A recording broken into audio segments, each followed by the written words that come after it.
So Jasmine is playing Senua Saga Hellblade 2 for us and is reviewing it for us. Give me, like, in one sentence, how you found playing it. I mean, that exhales loudly. It's probably the most deeply affecting game I've played in forever. Okay. You know? It's not a fun game, but it's an important game.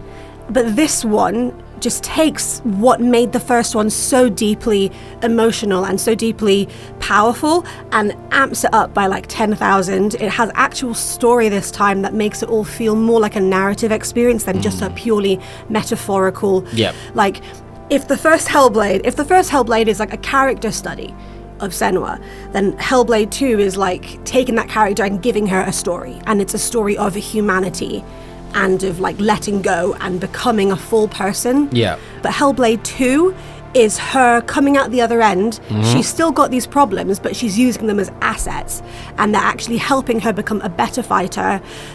It helps her understand the world and see it from this way that no one else can see it. And all of that feeds into this broader narrative that's bigger than her, much bigger than she is. Whereas before, she was like the main character in her own sort of like psychological drama. It was this horrible, again, very painful to watch, painful to play experience, where this one is still extremely confrontational, emotional, not what I would call fun, but also incredibly cathartic. Like, I cried about 7 times while playing it, which tells you everything. But yeah, it's wow. There's been a really big step up in this game. They've taken a lot longer to make it. They've put a lot more into it. There's a lot more mechanics. How has it changed from the previous game? People coming from the previous game. I think, of course, from the first thing that you'll notice is that the binaural audio design is just so much more, it's so much more refined.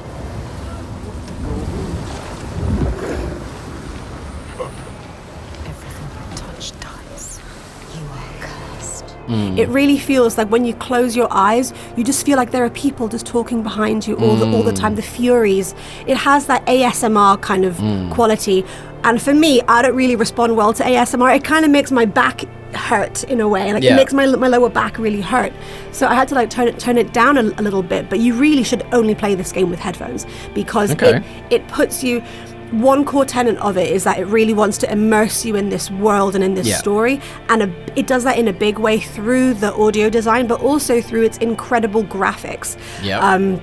I believe that all of the animations that we see in the game, they've been scanned from real people, real costumes, real actors, and if you look at the footage, it just looks like a movie. And that kind of feeds into this really... You can almost like feel the grit of like the rocks beneath your feet. You can almost like smell the blood in the air. You can it's such a deeply visceral experience, and that's all to do with like igniting you from like a sensory level. Not only through like being an action game, like it's... Again, it is, at times it will feel like more of like a horror walking sim, but the horror is so much more pronounced this time around, and it feeds into like, you can, again, it's something that you experience not with your eyes, but with like your mind, with your ears. It puts chills up your spine. So it's more of we're getting into that realm of experiential video games, and it is that thing of like, this is something that you have to go into eyes open, and it's not necessarily going to be a fun time, but it'll be a time that you remember. By fun, I mean like our like... When I say fun, when you and I say fun, we're like, oh yeah, you know, like we have this power fantasy. There's like, we're feeling big and strong. We're going into this amazing escapism. world.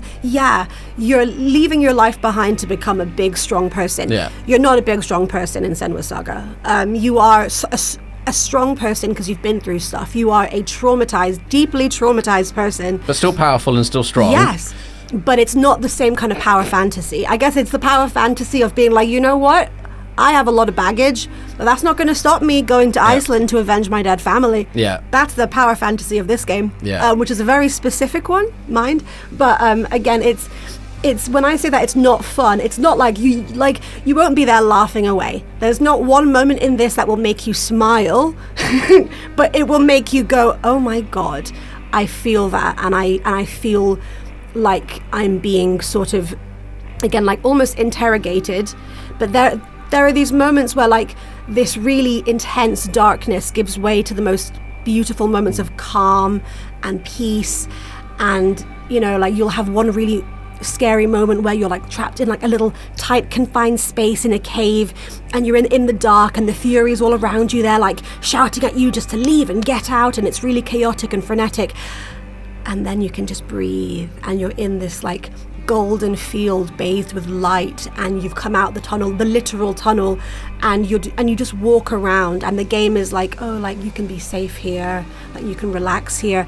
It takes care of your mental health at the same time as like showing you this very deep journey through someone else's. Ninja Theory, they really wanted to lean into the focus of mental health, and to make this game, they were interviewing and they worked with people who actually experienced psychosis in real life. Again, I think that's why they've taken steps to also take care of the player, and there is like this feeling of protection and aftercare, and it doesn't want to traumatize the player. It wants you to sort of understand how you might move through this process. The first game was like the grief process, and this is kind of an extension of that, but also looking at how you can look after yourself even in the darkest of times and places. With that in mind then, how much of this game, like how scary is this game if you were going to recommend it to somebody? Because I understand that some people would look at this and go, that's too scary for me, that's too much. It is much scarier than the first game. Okay. I would say much scarier.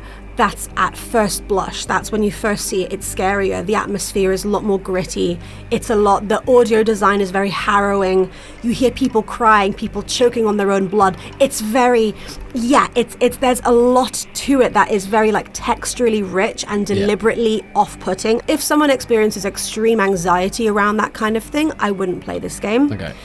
Or at least I would play it through speakers, not with I think really the headset is what makes it feel so close to the bone, you know, fair. When it's literally in your ears and you can hear things just behind you, but they're not really there. Even if you're scared of horror games, I would play it because you can play it on an easy setting. There is still action, but you can adjust the difficulty level of the combat like with the first game. Okay. I think there's... So if you are in it just for the story Yeah. and the action side of it doesn't bother you that much, you can tweak it. Yeah, and the action... like in the first game, the action is more like short and nasty is what I describe it as. Like it comes out of nowhere, it's brutal, but it's about 3 minutes, and then you're walking around, you're looking at puzzles. The puzzles are a lot more refined this time around. There's a lot more variety with the puzzles and how it's not like only looking at illusions or sigils in the environment, but as you play it, like I said before, there are moments there's peaks and troughs. It's not like a relentless emotional onslaught. Everything you've said so far has been great, positive. Is there anything that does trip it up? You know, nothing is perfect. There was one chapter that felt incredibly long compared to the other ones. It just in terms of pacing, that kind of threw me. How long did it take you to finish? About 9 hours. Right, okay, so it's pretty short and sweet, doesn't overstay its welcome too much. So with all that in mind, what score have you given it? 5 out of 5. Wow. Yeah, 5 out of 5, and I'll tell you why. I think, again, there is nothing that is doing what this game is doing. Ninja Theory has broken new ground, not only in terms of its technology, but also in terms of the stories that it's able to tell with this technology. It is something that I will never forget. It's potentially, you know, going to alter how we talk about mental health in video games from now on. It's doing something that is both... Really, it's a massive risk to tackle something so thematically intense, but it does it with such a level of empathy and understanding, but also with creativity. It takes something that we see as a big weakness and it becomes her biggest strength. And I think both in terms of like a metaphor, but also from like a practical sense of like making a game, you can't really get much more impressive than that. And this is what perfect score games, 5 out of 5, 10s out of 10s, they should be pushing the envelope. Like, don't get me wrong, I love the next bullet sponge and just like shooting big glowy things or whatever, but at the end of the day, video games are an art form, and this is the kind of thing that we need more of. Precisely. So yeah, like I think this is the kind of thing where it should be absolutely recognized. And the fact that it's on Xbox Games Pass, and whoever's got a subscription to that, it's not free, you have to pay for the Games Pass, but like you get so many great free games with it. The fact that people can play this amazing genre defining, pushing the edges of what video games are, is just fantastic. The fact that on day one so many people can play this. And actually, if you're listening to this right now, then it'll be on Game Pass right now.